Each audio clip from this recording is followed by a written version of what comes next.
मोदी जी 400 पार करेंगे तो आरक्षण को भी खत्म करेंगे और संविधान को भी बदल देंगे। मस्त जोक मारा रे, ये हंस रहे हलकट हंस। नमस्कार दोस्तों, बीजेपी में आजकल एक अलग ही तरह की बिलबिलाहट शुरू हो गई है।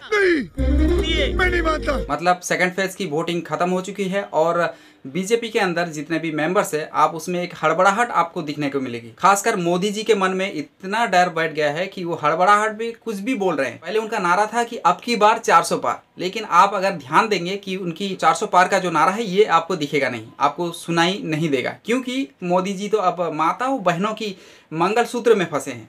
नहीं, मैं सच बोल रहा हूँ, आप ये सुनिए। मेरी माताओं बहनों, ये आपका मंगलसूत्र भी बचने नहीं देंगे। मतलब भाई सेकंड फेज के वोटिंग के बाद इन लोग को पता लग चुका है कि ये इलेक्शन अभी हाथ से जाने वाला है। इसके रिगार्डिंग भी राहुल गांधी ने कुछ स्टेटमेंट दिया है। आप थोड़ा सा क्लिप दिखाता हूं, देखिए। नरेंद्र मोदी जी का काम आपके ध्यान को इधर उधर करने का है।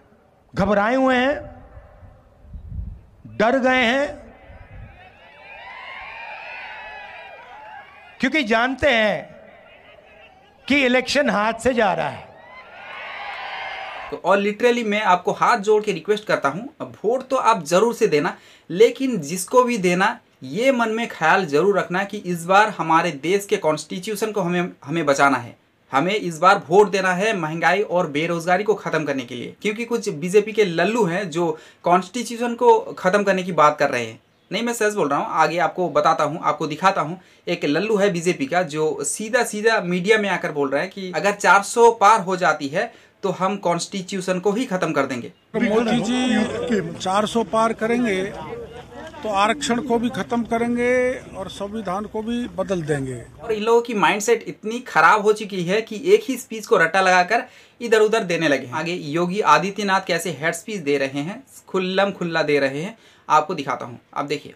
उनको सोचना होगा, उनका वोट उन विषधरों को नहीं जाना चाहिए जो लोग भारत माता की जय जयकार करने में संकोच करते हो। इस तरह की माइंडसेट वाले लोग बड़े ही खतरनाक होते हैं, इनसे आप बचिए। इधर जब हेड स्पीच की बात हो रही है तो हमारे सुधीर चौधरी, तिहाड़ चौधरी पीछे क्यों रहेंगे, अब बिल्कुल ही पगला गए हैं। प्रधानमंत्री मोदी ने मंगलसूत्र और मुस्लिम आरक्षण का जो मुद्दा उठाया उससे बहुत फर्क पड़ा है। उससे देश के वोटर्स में एक जोश आया है। विपक्ष का जोर है, उसका बस इतना असर हो सकता है कि ज्यादा सीटों पर अब कड़ी टक्कर हो सकती है, यानी कड़ी टक्कर वाली जो सीटें हैं वो इस बार बढ़ रही हैं। और तीसरी बात यह, उसका नतीजा यह होगा कि बीजेपी जीतेगी तो सही, लेकिन इस बार कम मार्जिन से बीजेपी जीतेगी। और दोस्तों, वीडियो अच्छा लगे तो इसे लाइक के साथ चैनल को सब्सक्राइब जरूर से करना।